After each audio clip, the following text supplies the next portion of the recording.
Hello there. Today is November 7th, 2011, and our pups, Leo and Maximus, are going to be coming home soon.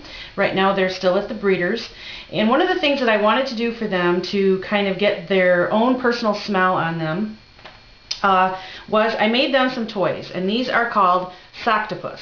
And basically they are socks that are balled together, sewn together, and we sent them up so they could get the smell of their surroundings on them, so when they come home with us they'll have some things that are familiar. So the breeder was like them and asked me how they are made, so I decided that I would do this really quick video because they are so easy to make. But I do this real quick video so you could actually see how it's done.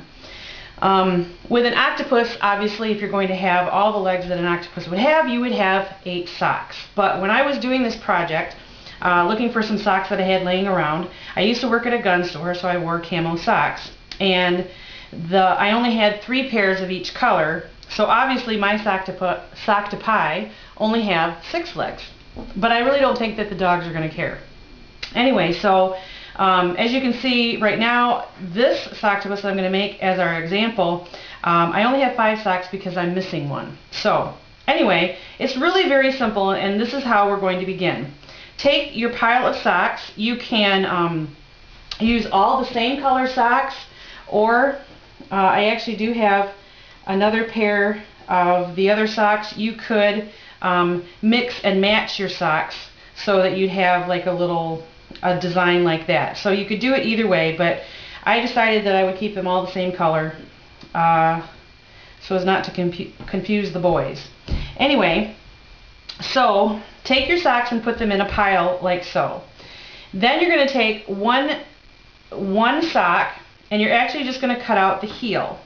And in this example, I'm actually going to cut out just the part that is actually the heel, so that actually will keep this stitching all together.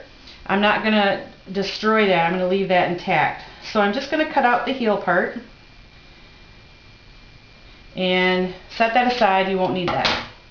So there, you've got all of your socks that are together, and it really doesn't matter what kind of shape they're in. These were well worn, so there's some holes in them, but these are going to end up being inside the head used as stuffing, so it's not going to matter what shape the toes are in. So this is a really great project to use old socks that might have either rips in the heels or the toes, because you're not actually going to see this part of the sock. So the next thing that you do is I take the socks and I roll the outer socks in towards each other to create the stuffing.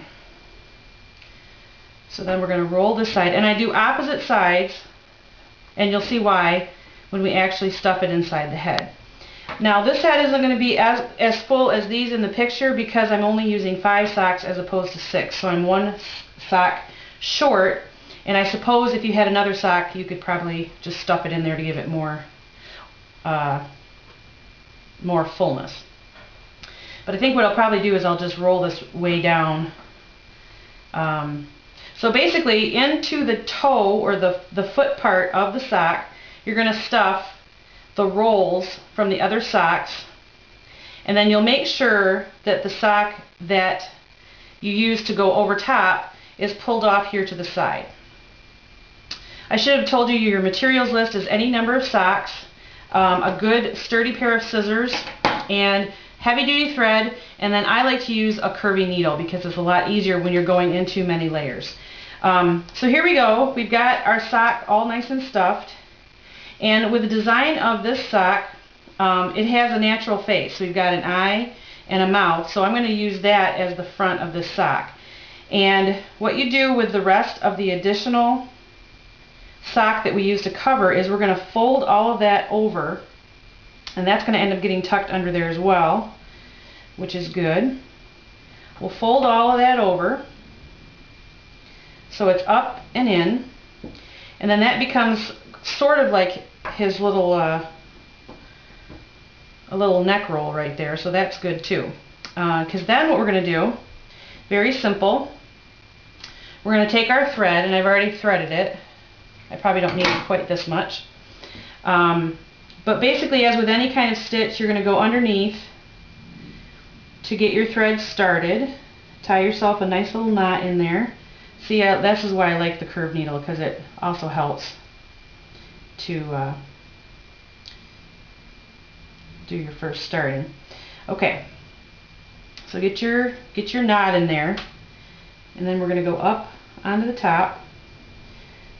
And basically, here's how I sew them. I go down as far in as I can, and then I bring it up so that I've got about 1 inch or 3/4 of an inch. And we're not going to cross over our threads, but I'm going to pull that tight, and then I'm going to go really near where I was before, and again I'm going to go 3/4 of an inch, and I'm trying to grab as much of the socks as possible, and I'm pulling tight. So we're getting a nice little gather there around his neck. The reason that I'm going about 3/4 of an inch rather than staying real close is once we go around once, then we're going to go into the middle of all of our stitches. So you'll have a nice tight stitching all the way around at, you know, like 1/3 of an inch or whatever. So it's going to be real tight. The reason you want it to be real tight, obviously, is these little boys are going to have sharp teeth, and they may be able to pull them apart. So I want to try to get them as close together as possible so that the socks aren't going to be falling apart. And okay, I'm back to the front. So now this stitch, I'm going to go ahead and go in the middle of those two. So that was my 3/4. And then I'm going to come in the middle of these two stitches. And I'm going to do that all the way around. So as you can see, this goes really quick.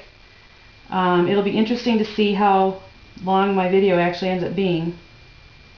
One of the things you want to try to do is to grab as many of the layers of socks inside as you can as you're sewing. So you can see that I'm kind of going down in, and this is why you use, whoops, that's not a good one. This is why you use a curvy needle, because it helps you to get through all of those layers and to get around. I'm going to try to get through that middle again. Oops. And I got just a couple more till I get back to the front. And again, you see I'm pulling that tight again, because what I want to do, and I'll show you this when we get all the way finished, I want to make sure that there's not going to be any way for this to come apart besides the normal wear and tear. I don't want it to fall apart, or I don't want a sock to fall out of the middle, and so on. So I got one more stitch, and we are back to the beginning right here. Oops. And I'm going to go ahead and come through the front of this and do one last pull, and then I'm going to come down in here and I'm going to go underneath. We'll just go underneath his little neck there, and I'm going to do a couple of stitches to make another knot. By folding in the sock that's covering all of the other socks, that gives you a nice finished edge so that your puppies or whoever's going to be playing with this won't have all these little frays. Now, I have not had the puppies play with this yet, so I don't know how long it will last. So we'll see. So just a couple of things to finish that out. Now, there is your Sock-topus, all finished. Another option that you can do if you want to is you could sew these in. I chose to just leave them out, but you could just do a quick stitch along that edge right there to finish that up.